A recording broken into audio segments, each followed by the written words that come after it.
The Alternative Dig Talk. Real issues, real talk.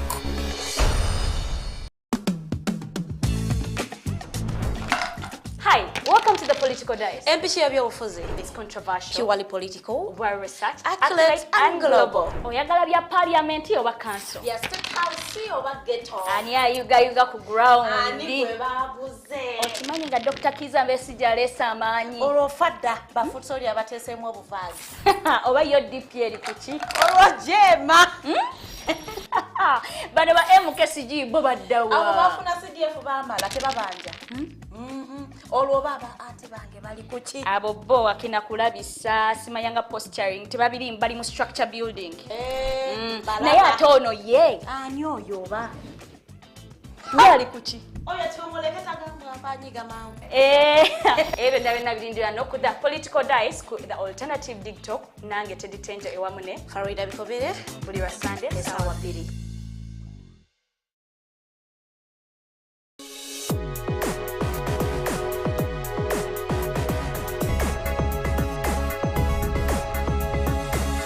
The Alternative Dig Talk. Real issues, real talk.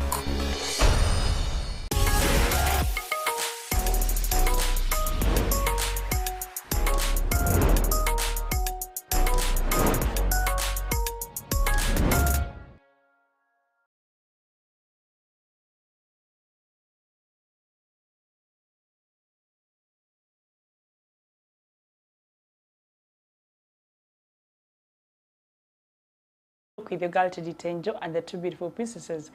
We are back. It's Saturday night. Buli mukaaga tujja ne tutanya ensonga. Olunaku lwaleero tujja kutunuulira ku relationship. Relationships is munaye. A lot of things enticing a relationship. And today we are going to be looking at specifically, you know, the daily phone calls. Someone calling you, you know, kuma every day. Hi, how are you? Even when you stay together, you know, you have left home probably together, but then I still find out how your day is going like. Have you eaten? Is work moving on smoothly? All that. Kale munaye mutwegateko tunyumye wamu. Remember, I never come alone. I come with the two beautiful princesses. Then we dive into the topical discussion of the day. Princess of Uganda, sorry. Akambeza kalungi to our beautiful people. It's a cloudy Saturday, I think. Ndoza luzungu olutuufu. Olunaku oluli awo bwe tutambula mpola naye nga tusasiddeko nnyo abantu b'omu Kiteezi. Amawulire agaakedde okutambula olunaku olwaleero tegabadde malungi. Tusasiddeko nnyo abantu b'esayidi eyo n'abo abaafudde tusaba emyoyo gy'abagenzi Mukama Katonda agiramuze kisa. Nze Llian Luwedde Llian, I welcome you on the snap of today as well. Tunyumyemu bw'olowooza ki ku mulamwa ogw'olunaku olwaleero. Okay, thank you so much, Llian. Tusaasira nnyo munaye abantu abali mu Kiteezi sofa. Abamu basigazza obulamu twebaza Mukama nabo n'obulamu obubagenzeeko.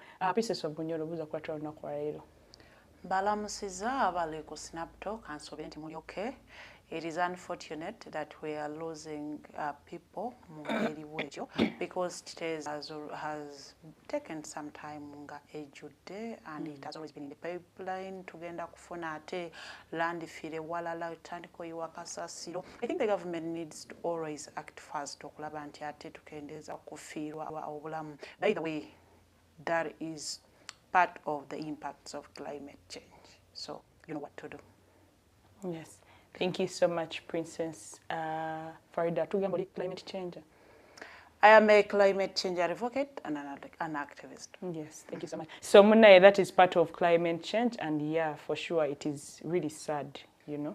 Yeah, but katabe mukama tuyambe Munaye, because sometimes the government is like, it can't handle certain things, but yet they are to, but it tends to, or to something like that. But let's dive into the topical discussion of that day. Let's talk about a relationship and yeah, phone calls, those daily phone calls. For a long distance relationship, I believe it's very, very necessary. I personally believe it's very necessary. And maybe because I've been in a long distance relationship before, I feel it's very, very necessary. In fact, not even only daily. Ne as in nombuza ko kumacha, ko break time ko lunch. Nemo evening, but can't mumbecha we Uganda. Uganda, what are you for? Like, do you think it's necessary? Are that daily phone calls necessary? Yeah, they are necessary, but it depends on the relationship you're in. Like you mentioned, the long distance relationship, of course, daily phone calls. It's the mode of communication. You use it at least to a little bit closer. You see, messages, WhatsApp, nesindika message, bichi. I wouldn't know that's why no kwogera ebintu nga tabitegeeza.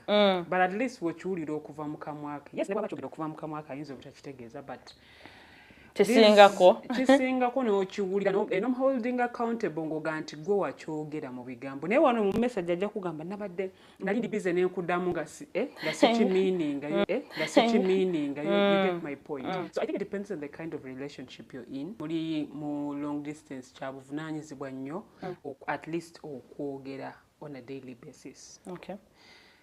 Bwe mubanga musobola okuba nti schedule zammwe mufixinga wakadde because I know Lucy time differences ziri singa okuleeta obuzibu olina agati etsakwogera ku ssimu because nze wemmalira okukola wenfuliramu ka breather ate gwe oluusi obeera ki busy.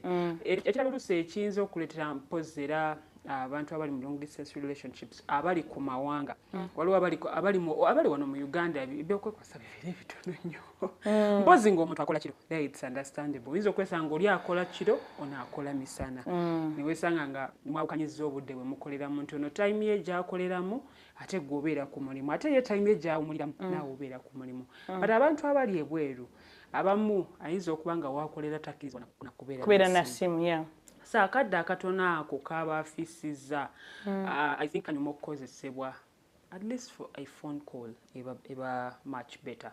This phone call is spicing up the relationship. At least you get to talk nemumanya okay tutuse wane no tudza ku kino tutambula tudda bwetu ne bwetu ki naye muga nti mugenda kireka kitambule butambuzi bwekityo nga kiseeyeeya ku lyato mbu tujja sigaza WhatsApp omanyi omuntu batandika gettinga used n'okuba nti takuwuliza nnyo tandika gettinga comfortable n'agamba okay nsobola okubeerawo waatali kati ne messages nazo bwe zisereba ate awo relationship ebegendera ddala kukola ki ebegendera ddala kugwa but abali mu relationship nga musobola okweraba on a daily basis yes oyinza okuba emisana because oba nga temukolera wamu tomanya okusinziira omulimu gw'omuntu gwakola ayinza okuba nga muntu muyiribi saa kati nga ffe waneeno oluusi bwe mba nga munyiziza gavumenti tomanya lwe babatwala because tebakulambika nti tugenda kunona lwakuno oba lwakutano oba oli awo nga bakunonye so at least take a phone call. Oh, are you okay? Is your day moving on well? Oba bw'abanga omuntu bwe mbanga mbadde mwogerezeganya ku WhatsApp awo ndabirira nga tekyetaagisa kukuba ssimu. Bwe mbanga mbadde mwogera like mwayawukanye ku makya n'agenda okola n'atuuka n'akwabudde ntuuse ku mulimu this is what is happening and all that. Awo tekyetaaga ssimu. Naye bwe mubanga kugye mukolera tebakkirizaayo masimu. Bw'aba afunyewo akadde okumanya omuntu butya bw'ali. Like ovunaanyizibwa ku muntu w'oli naye n'avunaanyizibwa ku gwe. Yes, kitandikira ku nze but also bwe muba muli mu relationship mutandika okulaba nti buli omu alabirira munne. Yes.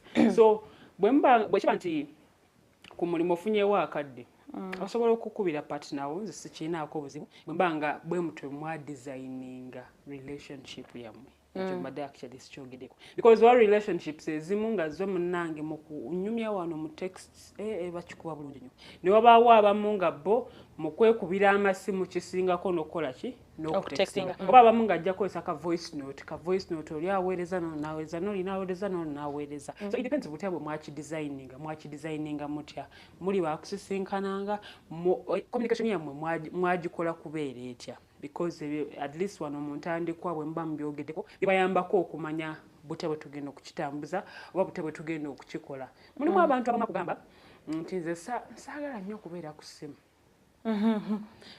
nga texting okubeera ku ssimu nga text no agamba zino calls saagala nnyo okulwa ku ssimu saagala nnyo okulwa ku ssimu and all that I think it's a matter of understanding one another. Why are you communicating nga mukozesa phone calls? Chanjalo kiteeka mu relationship. If you're able to answer those questions, nomanya nti okay kina kye kikyongerako at least weefiiriza. Because mu relationships ebiseera ebisinga mubaamu that element of compromising. Yeah. So omuntu wabanga ayinza kugamba asaka kwera ku ssimu because kino na kino na kino oba because ennumya omutwe. Bwebanga ekulumya omutwe we can spend like 2 minutes or at least 1 minute. Other than going for 1 hour. Because waliwo abakola 1 hour ne bayingira essaawa ey'okubiri ng'emboozi ekyakojja. It's daily. Naye ati namwe temukisusa. Ebyokwogera bifunika along the way. Ebiyinza otandika nga temubirina nga bingi naye mugenda mu maaso nga munyumya bwe muti. Ogenda olaba kino kize na kino kize na kino kize emboozi kale neekula. Mugenda okwejjuukiriza nga mususiza mu ssaawa emu. So I don't have any problem with phone calls. Daily phone calls. Yes. Okay. Thank you so much, Princess Llian. To you that are watching us online, you can be part of this conversation by commenting which side you're on, and then to gamba even a particular reason why you think it's important to do daily phone calls or it's not really important to do daily phone calls. Omombeja we bunyoro. Akamansikira nkazizawo. Communication has always been important. But by the way, it does not only apply to long distance relationship. Because there are people living together but emotionally apart. Nga okujjako nti basula mu nnyumba y'emu. They are not close. They do not communicate their day. They do not communicate how they are doing, how they are faring. Olukomawo ewaka kunaaba kulya kuyingira buliri. You do not know anything about them. But you live with them in the house every day. You serve them food. You sleep with them. But you are distant. And then there are those people who are in a long distance relationship but are very close. Very far away apart, but very close at heart. So communication is really, really important. No muntu wasuze na yewaka. It is very important okuba joli oba ku mulimu. Nomwezayo message naye muli bulungi. Even when you've left them at home. Yadde ngoma ite balina bagenda okulaga. At least ask them, muli okay? Is everything okay? Because mweze sawa, anything can happen.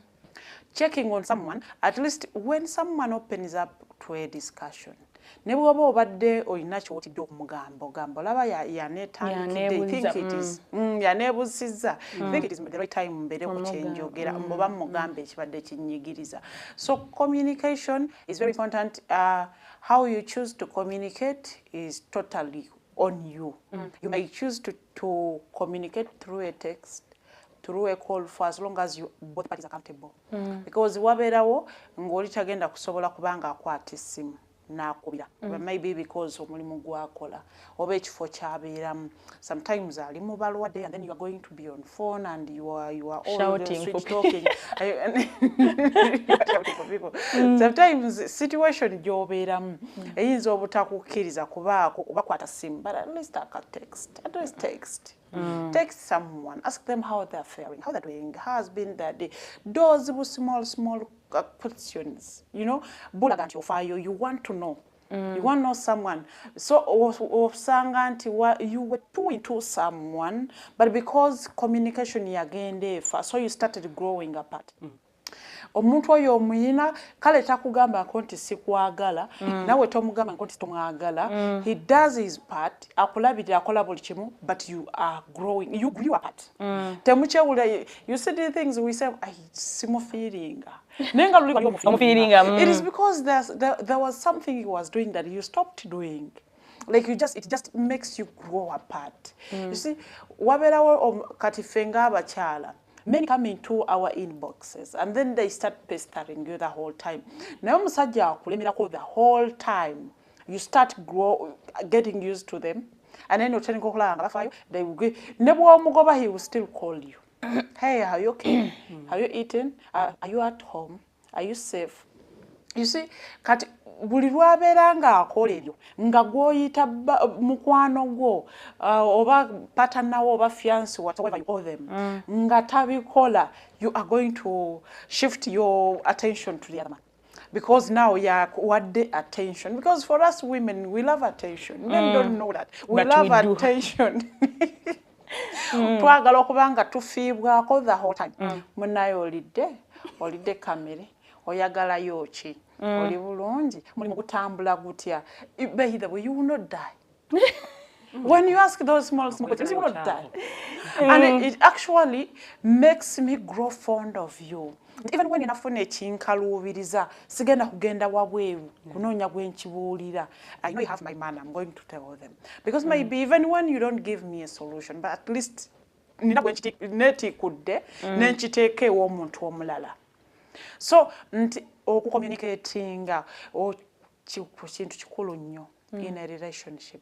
By the way, relationships are ez'omukwano. Osanga nti wabeeranga ne sister wo nga you communicate every day, but when you start communicating every day, you start growing apart. That's true.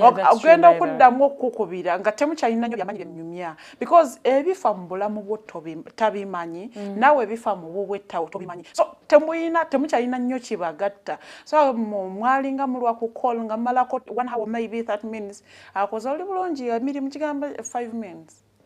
Because you grew apart, but we really tend not to realize that. Relationships are abasajja balwawo nnyo okukitegeera nti it is very important okuba nti oyogerezeganya n'omuntu gw'oyagala yadde ng'obeera naye waka yadde nga wasuze naye yadde nga mukola wamu. It is very important okuba yadde nga muli ku office ye muno mu texting, hey, is work going well? Is something disturbing you? Is anything bothering you?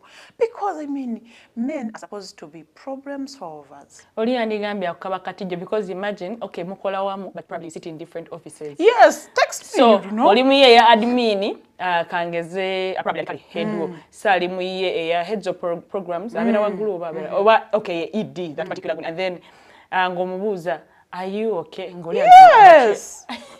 Because let me tell you. Me, when I look at my person, I can know if something is bothering them or not. So wembanga ndabye, but because wabadde w'abantu and I can't ask you in such a romantic way, I will text you because I know you. I know when you are being bothered. I know when you are excited. So I will text, hey, what is going up? Hey, you seem excited. Because you have to fill me in. I mean, we are a couple. Yeah, you have to fill me in. You seem excited. What's happening? Yes, what's happening? Yes. Because I mean, we are together like this. You cannot be having something exciting. You must silly move. On naked dad. Because fill me in. Farida, just let me pose a question. Does that apply to even as in relationship? You're not yet like married, you're not staying together, but then, you know, because of you, so we are girlfriend and boyfriend. Does that so how will I decide to marry you if I'm not into you? If I'm not into you. Because you see, you study someone. A man will call you and rant on phone. You see, and then you are like, why are you shouting? So you know. So kati obuntu bwe tubeera twogera in relationship butuleetera okumanya characters z'abantu be tuba tudatinga. So kati osobola okumanya nti kakati mu mazima katuufu ono natomera alabika mukama yamukubako obukubi kisimani ngamba yesinga sigenderedde naye nga yali kuba wange because mu zino daily discussions you can know a smart man. You can know a dull person. You can know by way of how they respond to situations, how they pose their questions, how they respond to them, how they carry themselves, and how they talk to you. Because oyinza okubeera n'omuntu nga takurespectinga, it does not necessarily mean mbu mulina okubeera awamu to know someone who doesn't respect you. Omuntu mu njogera ye ng'ayogera nawe, you can be a disrespectful person. By the way, even when it is not about you, sometimes a disrespectful person will judge your story about someone they have disrespected. And for you, you will clap because it has not happened to you. Something he's judging you, it is going to happen. Yeah. So you know because bw'olaba afuna gatse ezikunyumiriza omuntu gw'aba ayisizza obubi, it means agenda chikola because that is them. Normally, me, I always tell people I am attracted to smart men. If you have to first give me intellectual orgasms before you give me sexual orgasms. So if I don't get the intellectual orgasms, we are off. We are off. So normally, I need to test your intellectuality, like your intellectual capacity. By the way you respond to questions, how you address issues, how you address people. Kati what if I don't have spoken, I'm not very intelligent when it comes to spoken. Nenga no page uzon. I think lwaki owandiika twogera mu lulimi luzaaliranwa. No, I can ate oluzu nakugamba oluzungu terunyumya mukwano. No, I think what I'm trying to say is, you know how someone bino batugamba omwana kale mugezi kumpapula naye bichiwo mleto okwogera tali bino ebya English I know spoken and they can't express themselves like well they kale ngalinga bali someone tusobola okozesa lulimi kyo olutugatta lulimi kyo olukwanguyira okubanga you able to express yourself because you cannot have a partner who intimidates you. A partner where you cannot be you, that is not a right relationship for you. Nga you move on actions like this, simanyo bano munyeziza, obaga no banyambadde bulungi, obana complaining. That is not a right relationship for you. So it is better, it's high time you just get out. Because era or just you'll mukurisawo budde, but you will still get out. So the earlier the better. Because that relationship is not going to work out. You have to have a partner atakutisa kubeera gwe. Mu bino byonna bye tubeera tuve waka nogenda ku mulimu, you want to be the perfect employee, you want to be that perfect person at work. Kakati bojja ku presenting, you want to be the perfect presenter. When you go home you have to be you. You have to do the same things. The childish in you, that childishness should come out because that person should be, willing to hold you the way you are. Where if I am going to break, I should break in your hands because I trust you. Byonna byetukoze, whatsoever is happening ends there. Sigenda kiwulira one neighbor oba ogendo kinyumya mu mikwano gyo. Ne bw'obanga tosobola, you cannot be at your lowest with your partner. Then that is not your partner. So kati omuntu w'okumumanya, you need to keep communicating the whole time. Oyinza okanga togenda kuba simu every 2 hours or 1. But at least a single phone call once in a while. Kubanga wotayogerezeganya normally nze tera nnyo gamba abantu. Ekintu otaguminkirize tokitandika. Because when you allow this person to get used to not receiving phone calls from you, they are going to get comfortable. Now when they get comfortable, you will one day ask for it. And it will be a burden to them because they asked for it and you didn't give it. So now you will ask for it and they will not give it to you. And now ebizibu bitandise okujja mu relationship. And normally relationship food the communication tetera nnyo kuwangala. Kati fe ng'abakyala, when a man takes away the attention from you, ne wagiteeka ku mulimu tagiteesa ku mukazi mulala. N'agikugyako n'agiteeka ku mulimu gwe. You already start feeling this man does not love me. He no longer loves me. You start now thinking maybe he has gotten some other woman. Maybe I have done something wrong. Maybe that is why me always want people who communicate. Mana kunyeziza yogera. Not just go silent. Because that is going to pose a lot of questions on that person. And then there are people who are in relationships without giving reasons. Why are you torturing people? I'm tired. I've bad enough and I'm tired. If you enter that relationship, please communicate why you are ending it. Because to us women, it is very important to know. To us as women, it is very important to know why a relationship is ending. Yes. Because if you don't tell me reasons, I will ask myself a lot of questions. And I will even blame myself for things that are not even true. So it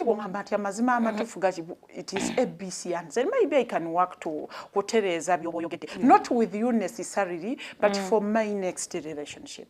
So lokubange working out. Naye kakati wano simwe mwajjamu n'okubanga kati ebintu biyitirivu nnyo asajja bye baagala oba munaye saagenda mu kibira oba saati abampozi wera oba saagenda ku luzzi oba banaye siji oba sina bikajjo, as in you ask yourself a lot of questions. Naye ng'ate waali badde osobola nga bwe wajja okungamba nti nkwagala. You state your reasons why you are ending a relationship. It is not a fight. Sijja kwesibako, you are not my friend. Sijja kukuba. So sijja kukuba. No, in fact, even if you don't face me, bimpandikire. You can even write an email. But at least let me know. Yeah, email. Nga tompandikidde email. Kwa abaana bali eyo nga tebasoma na emails zaabwe. At least that action is what I want. At least you did something. At least that child knows why that relationship ended. You see why some girls becha when batandika okubeera the way girls we are seeing in bars. It is because some person there treated them unfairly. And maybe they balina mukwe crucifying, thinking they were the bad people. Kumbe even the problem wasn't theirs. Kati singa oba omugamba nti amazima gali nti the problem is me. Sometimes you will have your boyfriend in a relationship agenda afunisa omwala omulala olubuto. When they end up with you, they will not tell you it is them. But because they want to cover up for the other woman. So now you live with the gold. You do not even know what you did, but someone is ending a relationship with you. So kakati singa muba bagamba. That is communication. Communicate. Tell someone. I don't want to even understand a man who wakes up because normally me when I wake up, first thing in my hand is my phone to text a few people before I go to my bathroom. So kakati, you wake up, and no gena no naba, no yambala, no fulume waka, no yingire motoka yo, no vuga no genda kumulimu, no malokola, no dewuwo, as in you sleep comfortably, and you is normal. As in, how do you live normally when you have someone you are saying you don't even know whether they slept well or not? Guess what? They even have a last scene. And you can check and see his last scene is at this time, but he just didn't text you. And it is okay to them. You are not a priority. Yeah. As for me, I want to be prioritized. And I will tell you, I cannot be an option in a relationship. No. If you make me an option, I will disappear like I never... if you make me an option, I will make you an option as well. No, me, I will disappear. I don't even have to make you an option. Why will I be being an option? No way. I can't be that in that situation. You can't make me an option. Because waking up and texting someone, it doesn't even take a minute. But you need to get a minute. Mulunakululamba. Okubuuza omuntu gwe weerimba kati okuba oba bulimba mbwa omwagala mbomo naye wasuza otya. And then you go all day. And then you call me and act like everything is okay. Now when you create that relationship, that situation, kakati abachala, at first we shall complain. All day. Kakati when you continue, we get used. And it is okay. Whether you call or you don't, I don't care. It does not matter. And there is that one person on behalf of your busy boyfriend or busy husband. And on behalf of checking up on you. Someone is checking up on me daily. Someone is even thinking, but now it's holiday nyama talk, junk food. Because you are not thinking, you see sometimes, no mchala was stay and but because abami tebafayo. The reason why you are bending and because abami befulla nyo very busy. Kati bwe yefuula nnyo busy bw'anoonya ssente and soft to them it is like yakuteeka ewaka obeera awo oba nga omuntu ayamba ewaka oba ng'omukozi something like that because if you don't check on someone like me there are married women who are single but they are in marriage but very single. And their husbands biberenga be checking up and they're checking all the time. Have you eaten? Let me send breakfast. Let me do, but you don't know if your wife has eaten, if she's okay and all that. Yeah. So I know I share some stories here because I have a few people that come in my inbox and are jazzing with me because maybe they trust me.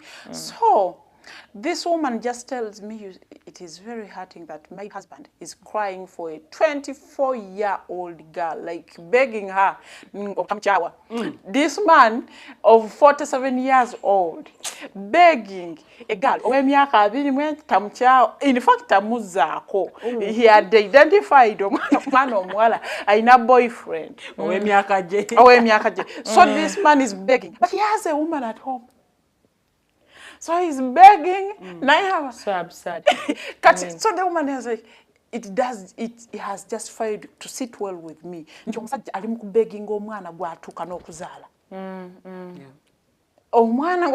don't know whether I should laugh or cry.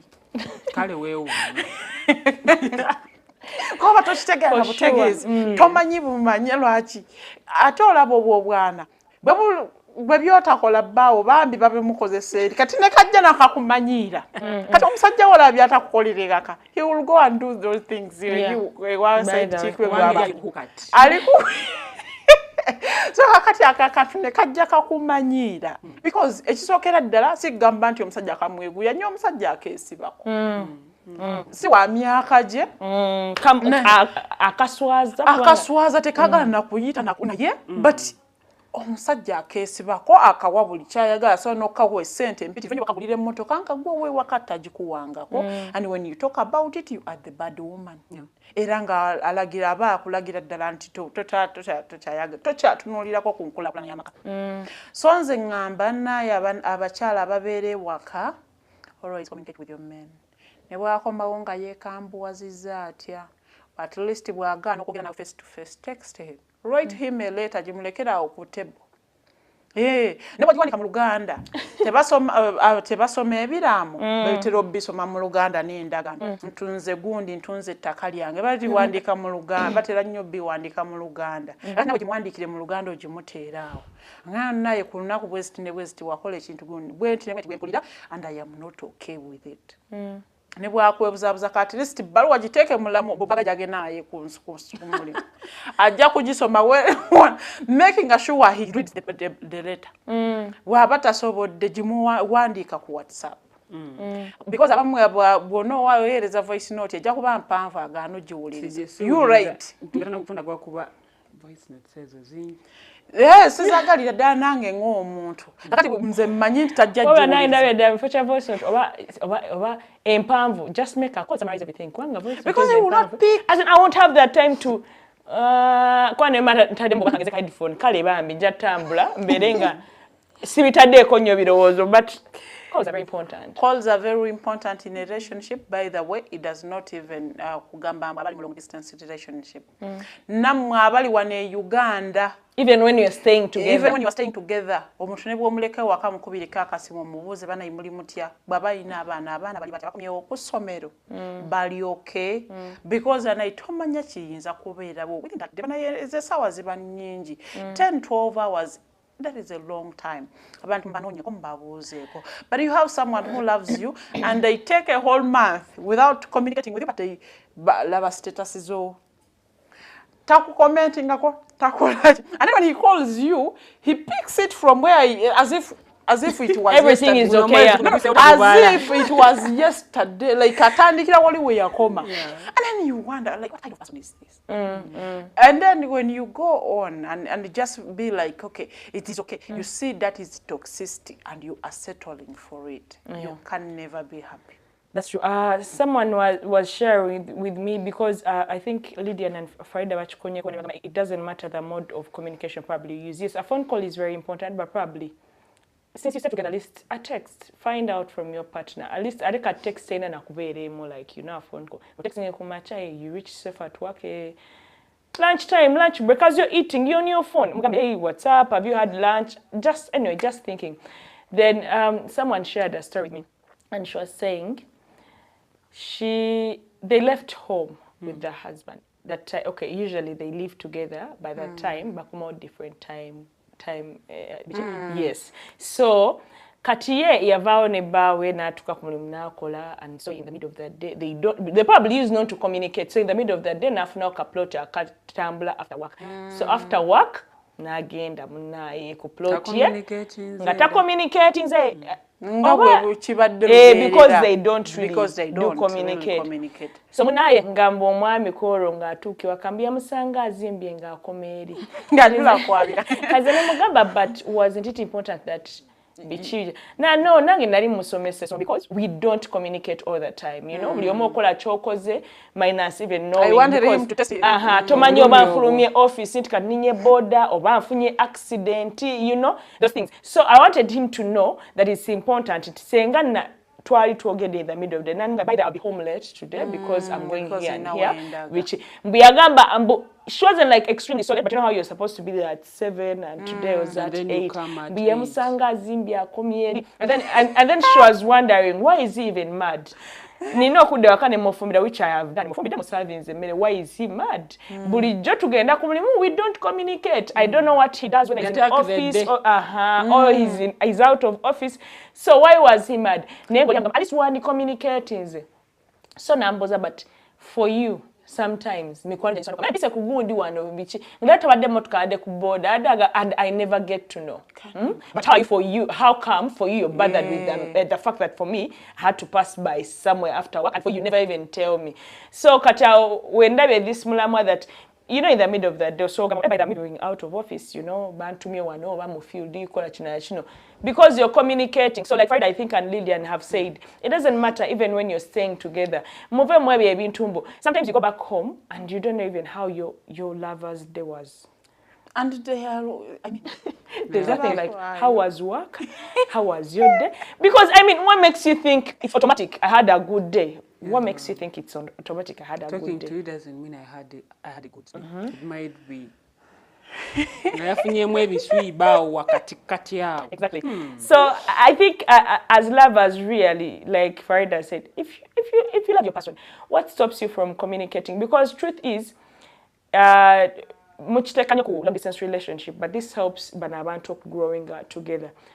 Sometimes you people are married, you're married, you're very distant than even people that are dating in long distance. Because these people really communicate all the time, like you're in a loop, you know what your partner is doing. So how about you just start the same thing? Your partner has left work, okay, you're not even bothered. Tavude wakanawe, netoli bothered, what to say safely. Obakale, I could drop in the office you. How about you also find out from him or what to say safe after dropping you? Because anything can happen in the middle, and you just don't know. Yes. So at least never phone call. At least text someone, find out are they okay. Mulekera pretending but you've left them home with their mother. You even don't know how ntimuli mutya. Bana bali batya. Amwana namulese mwadde for you assume mama abajabala birira. You're good to go anti munayo ronya chikumi. I think it's just not fair. However, also waliwo abakisusa walidde. Walidde mato kubaddeko. Nange nno gemba nyama ya mbuzi yante. Gafumbye muyonjo. Yeah, really. Why you unnecessary questions? Yeah, really. But that was important questions. Yeah. Ate mwe abasajja abefuula abaana batonga communicating nabo bamenya. Babeera batya. Bebabeera batya. Wewe ukaexample.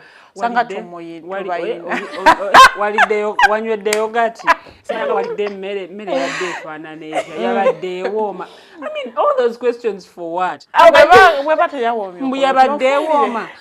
Zakanyongereza so what? Wobuuza nalidde nenkugamba saalidde. Why are you even doing something?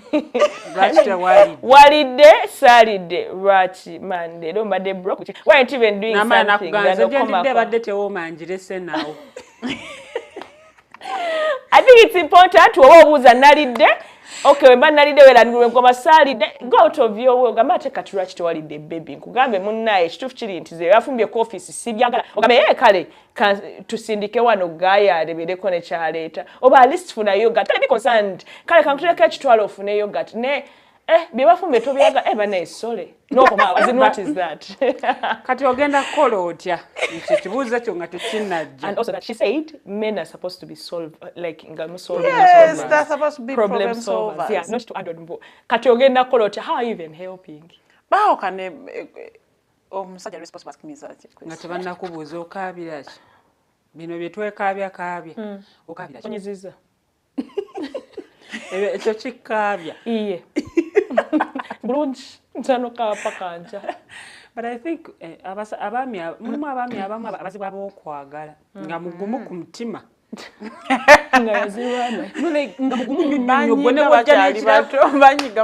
Nebwojja n'ekiravulavvu kyo kino ekyokufaayo checking in the morning oba ebyo ebya good morning nga message agiddamu busimbaalaala good morning mulinga bayombye ng'omubuuza good morning who ng'omubuuza good morning who abaana balina obusuulu ku myaka emito gino gye balinaze kankubuulire good morning nga ngumu bweti ovudde n'ekiravulavvu kyo good morning darling oba good morning naye olina agikuddamu newejjusa n'okwejjusa lwaki ogwejjusa and like abantu abamu bakutamya that communication ojja no pouring out and then they are like okay You see the winner agamba communicate your expectations. Agamba nedda. Naye omuntu mugambe nze tompita bw'otyo tompomereza. Ati sibikiririza. Teeka akaaka olina kugamba nze sibikiririza. So kinyo ogenda ocommunicating ng'okimanyi nti okimanyi gwe bakuyita linnya lyeri abamu no bakuyita n'eryekika. Luwedde mbanja kukuba. Abeeranga yali kuwa. Abeeranga yali kuwa. Balegezeemuko however much you're busy. Abamu bali too serious as if tuli mu lutalo. Temubanga kuna mboozi esaaga temusekanga nako yadde okusaagako yadde eddakiika emu bweti ne bwasaaga aba serious. We know life is hard but please at Make least it simple for us. Mulimu n'abaana abalinda ono atandika emboozi. They will never start a conversation. They will never start It's a common with conversation. women. It's very common with women. Men. Women. Abakazi tetubulwa bibozibozi byakuteeka waki kikunyumiza nti mukwano gwawe ku mulimu. Anti ochifuna ya reaching out. Usually women are like, yeah, basoko contexting. Yet this is more of collective. Oh. No. When I go into that era of Yabasoko contexting, it is because I've been doing it. I'm realizing you are not doing it. So I pull out Kati naye nakulaga kati awo nekikulaga nti gwe abadde afaayo ku relationship okustanding. They're not into it. So kati era ekyo wokiriazinga gwasooka discussion the whole time. Testing ako omuntu oleme kuzitandika lunaku lutandike. Don't text good morning gata ku texting don't text good night olabe munatambulira ddala week nga namba mulimu abantu abagumu amala ajja complaining Abulanze stodda. As in just don't come back. What are you going to complain about? Relationship I think y'abantu babiri. Yeah. Fe tugidesigninga bwe twagala ebeere. Ate zimu ku mpaji enkulu ezitambuza relationship ye communication. Nga Farida bwe yagambye. Okwogerezeganya kuno kukuleetera okumanya omuntu gw'odiringa naye. Bw'aba ayogera ddamu ebibuuzo. Actually wano mu ku handling obukuubagano obeera mu relationship. Toni ki gye bakozesa. Ye abafe actions zaabwe ziri zitya. Because mwizo kwa temuli face to face naye waliwo omuntu gw'owulira ku ssimu ng'oli obusungu bulinnye ng'obulira bulinnye ng'abulako kimu singa abadde awo ali badde akuyisiza. Yes. So okwogerezeganya kuno kuyambako okumanya ebintu bingi nnyo. Owulira omuntu endowooza yeeyimiridde etya gwe oba olina ky'olowooza ku kino ye ate kyakirowooza kati olusiba n'ebintu bye twagala no be communicating omuntu nakulaga nti ye ate tabyagalirako ddala. Awusalinga certain woman muyimbi yagambye mbu omulimu gwe gwakola omwami amuleka just kola kyayagala naye tasobola muteekamu yadde 10. Era yamugambirawo nja kuteekamu ssente ng'ogenda kukola ekintu ekirala naye mweno mu kuyimbako sisobola kuteekamu yadde 10. Era omukyala n'akimanya n'amanya nti tugenda tambula bwetine bwe tuti. So I think kiba kirungi nnyo okumanya omuntu ono biki byayagala through communication. Because nja kikola oli teyayogera onanyige. Lwaki okikoze kale mbadde sikusuubira kola kintu bwekiti ne bwekiti. Naye nga tiwayogera. Ate ekirala mu communicating ng'obudde bukyali toninda kutuuka wali wennyini ate olyoka oŋŋambye kale mbadde sikusuubira kola kintu bwekiti. Ne language gye mukozesa ku myaka gyo lwaki okola ekintu ekifanaganako bwekiti. I mean emyaka gyange togi questioning. It's like you're questioning the people who raised me. You get the point. So ekintu kino ekya relationship tukitwale nga kyaffe ku myaka gyo no ekyo kigambo kale kiri rude. Communicating bali rude. Omuntu ayogera ku ssimu naye naye addamu ngeri yabogo ayogera gwayogera naye n'omuntu mukulu n'engeri gy'addamu obulusi gy'ayogeramu yabogo tewa muntu ono kitiibwa because mu communicating muno manya communicating with respect. Kyoba amugambi oba oyogezeganya n'omuntu osobola okumanya n'ogamba abulono nyiza obutamusobola n'omanya ky'oneetika ne kyotajja sobola kugamba ono sijja sobola mumutembeeta kuba mulimu be batatembeeta waliwo be batatembeeta nkubuulira muntu yakoowakowa dde abantu abamuze nkubuulira bakoowa mangu I don't know oba ensi baba bagitandika bakyali baana bato and I took her at a very early age kakati gogenda omutijjirako nga tabyagalirako ddala ali too serious with life ebintu ayagala nnyo ebiri serious Tayagalira ddala nsonga zibe so kakati omuntu bwatyo alina okubeera ng'oyogerezeganya naye okumanya noono ye naamusobola oba nedda because to them it is oyagala ki hey how are you oyagala ki oli bulungi olina kyoyagala nedda bye kangende nnyina bye ngenda okukola ayambizi nja kukukubira edda n'amala emyezi egya ebiri nga takubye I say if someone can't in 2 months really you're not dating but it's not who are you dating how do you date someone that doesn't know how you are for 2 months like how are we dating unless you have broken up no relationship nazo jeziri twogera on a daily basis twogera like bw'omukubira temulina na mboozi by the way ze munyumya if your partner you can't sustain conversation like for let me say nga momuli awo just mwogera ebigwayo olina kye weetaaga nedda oluwondo okubanga mwogera naye nga buli kaseera mbeera mu kale mba alina kuwuliza nevaako ne wayita emyezi 3 It's not a relationship. That's not a relationship. No, because mukwano gwa atata na close because you can't take 3 months minus talking to a close friend of yours. Whereas you can take 3 months minus talking kuchiku muntu ali close nawe. So tero deleting contact wembera ne ngo weyita mukwano gwa tumala emyezi mukanga tetuoga nge contact nji delete. Ogera kudamu mukubira nga kozi gwana.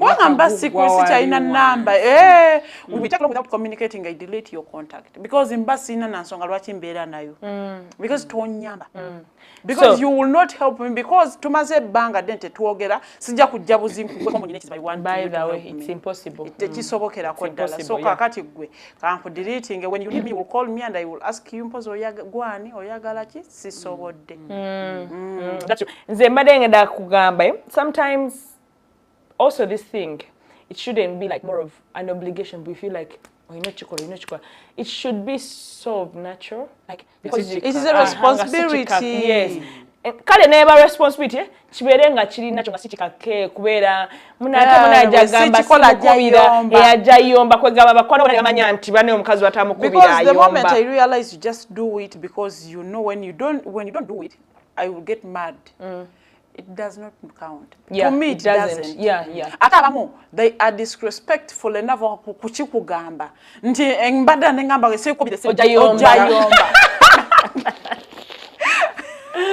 Yeah, by that, yeah.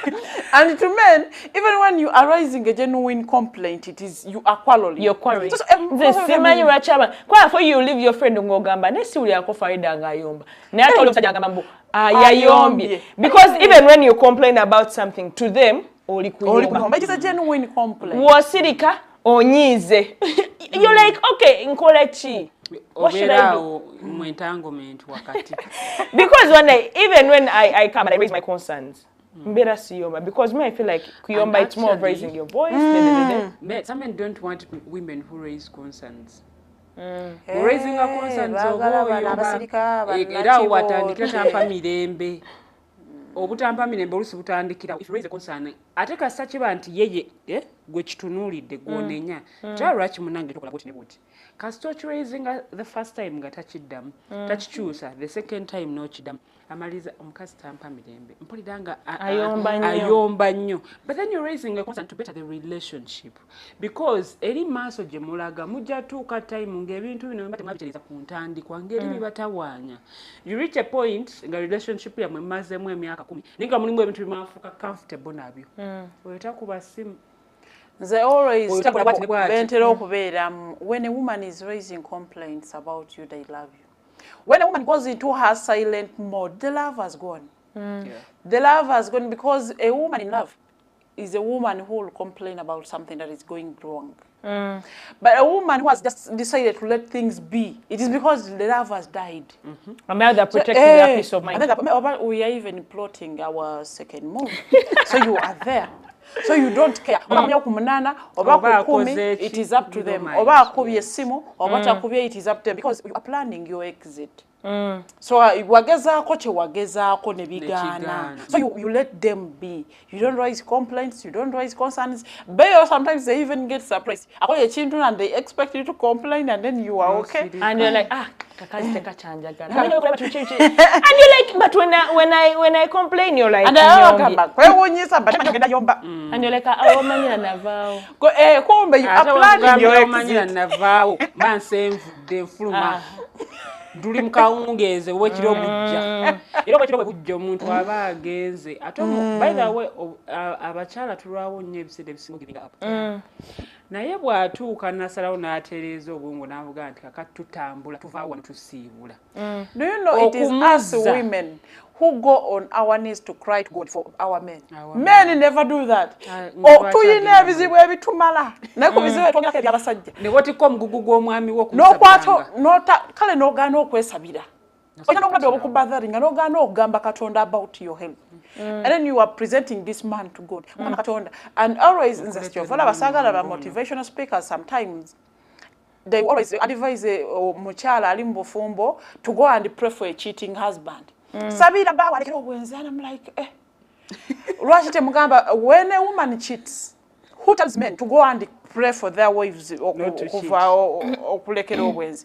Everyone will advise omuchala omwenzi tasitabereka naye waka mugobe.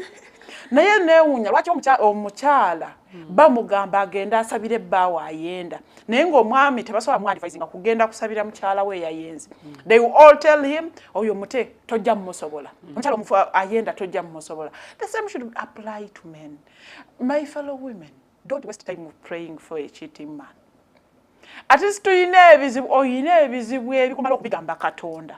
Tomubuzaabuza aba tanaddamu prayer gye wateese ye ate oteeseyo ey'omusajja. And you even cry to God because of a man. This man who will never ever in their life to put a prayer request to you to God. Nga egamba eri kugwe. They don't care. It's about them. Naye gwe bunnanga oyonoonya obudde bwo bwonna. We even abamu basiiba n'okusiiba. They go for prayer and fasting for a man who will never spare 1 minute. Kubanga akusabira. Ne bw'omugamba gamba I'm going for an interview nsaba onsabire kagamba okay wish you the best. Actually atasobola na spending 1 minute to give you at least a call or to send you a message to know how your day is going. To me, like I have always said, omwami akeera ku macha as in you don't have a minute like this okugamba omuntu gwogamba mbu omwagala mbu munnaye wasuza otya. You wake up, you get on your phone, I even check because normally if abakyala twagala you will anything matters to you, everything will matter. You even check okulaba omusajja ntabatanadda ku WhatsApp tabadde like they have last seen yawe ya 1 minute ago oba abamu balina online. And then me I am wondering, me the attention seeker, I am wondering Chiche chikufudde busy mazima ne oba okutte essimu ng'ogenda kuyogerezeganya ne customer. At least genda mukachati kafote okasukeyo ka good morning. Or don't mind about what I have replied. At least you have done your part. Yes, at least you have played your part. Naye you wake up, go to work, come back, ngomuntu gwagamba mbu omwagala. You don't know where how they're doing. Kakati abamu bagamba azana kulabya ku show. Nakulabye ng'omwenya nga kitegeeza mbuli bulungi. Ngaze manyo oli mu nene waba kuyambye n'agiraba n'ogiraba. Bw'osaseza hayi nga tagirabye nanti ali busy. So banaye ebintu ebyo tebinyuma. Ebintu bita relationships, we are having single parents, single fathers, single mothers. Naye ng'obuntu obubawudde buntu butono nnyo. Nga busobola okuba nga bu-resolving. At least nze mu relationship we all compromise on things. Noberange ekintu tokyagala but because your partner wants it you compromise for them. So waberawo obuntu obutono obwo olina compromising yadde tokyagala ekyokubanga communicating every day but it is what is going to keep your relationship. At least do it. It is very very important na yokwogerezeganya because sijja kumanya ate bwe mba mwogera you can know when your partner is growing distant. If the attention is shifting, you can really sense. Kubanga omanya enjogera gye mbadde nga mwogeramu ekyuka. So you can really sense something. Naye bino bankuba kyebyobeera mu relationship n'abantu ne babasindikira era nena wondering, you have a woman who has a man in Uganda and she's deceiving you, mbo akwaga. And you talk to, I wonder, they talk to them daily, monthly, weekly. I don't understand. So ebintu ebimu to keep these relationships strong, zivemu ebibala twogerezeganye every single bit of your day, of your life. Yogere omuntu agimanye because yoyo gwe walondayo mu bangi baali bangi and then you just decided you want that. So beyabize. Okay. Thank you so much, Farida. Thank you so much, Llian. Obudde buli kudduka naye ndabyo wano comment abakazi abamu balina emputu ne omugamba nti nkukyaye tawulira. Onkulu jema bagambye nti ndoza wabadde ogambira nti babagambe. But at least we will not blame you. You played your part. What I want you is to do your part. Ebirala we oli kuwonozanya part you. The other person should also play their part. We blame the other person for not doing what they are meant to do. But have you done what you meant to be doing? Kubanga bw'okole ekicho oli muleke kati ne bw'obuse guba musango they will say wakola ky'olina okukola nga bw'omuntu. Kale kyo ndowooza kyo asajja enaku ziragamba omukazi aneesibako everyone. Have you just realized men are always like abagamba omukazi aneesibako kisoboka. We are having a lot of men nga ye oya nesibako bagamba nenga yabera mu DM zawe nga abegayirira. One time I just how I told my ex, so my ex kept on yanjogera nko mu family yawe nga ino cousin wawe like he would come to my DM nga negayirira muddire and nengo abera yogera mu family because bali bamanyi wawe nga abera gamba nze mwesibako bichishikati cousin wawe yali mukwano gwange najja nangamba hey so and so says this every time bichi them are really yet he's the one abera begging okumudira. The first time it happened. The second time, do you know what I did? I called him, Nemugamba. The next time I hear that you've said anything about me, I'm going to come where you are and I slap you. I don't know how I got it, but I was like, no, enough, because you can't be in my DM, pleading with me to get back with you, and then you're telling people, I still want a relationship, yet you're the one begging me in my DM. Namugamba, the next time I hear anything you said about me, I'm going to come where you are, and I slap you. And she's like, but can you go and slap me? I'm like, no, of course I can't, but sagala kumanyira. So aba basajja abera bagamba mbwa neswa their cheats abera alimba jakugamba mwala amweswa kunenga abera dia mugamba mbu nkwagala bichichi nze bangamba baira bachitsa na muzoko kwatandika jjo kwabagala okwesiba ku basajja because nowadays buli musajja agamba omukazi anesibako alimba simwagala omukazi anesibako. I've had a lot of experience with those things. My best friend, I used to have a best friend who was a boy, was young anyway. Nenga abera ngamba nga ye uli mwana gwe mulala abera agamba amusibako nate oyogana nabala bakulaga ye yabakwana. So I don't get the logic. So when it happened I'm like hey bino bigayi bibera bicheatinga nga byebuzabuzabuza nesibako. So those people cheats abawozamba bakazi abesibako they are cheats. Omusajja so kwesiba ku mukazi because at the end of the day omusajja yakwana bwekiri but omukazi abera takwesibako you cheats, you are lying, you are liars.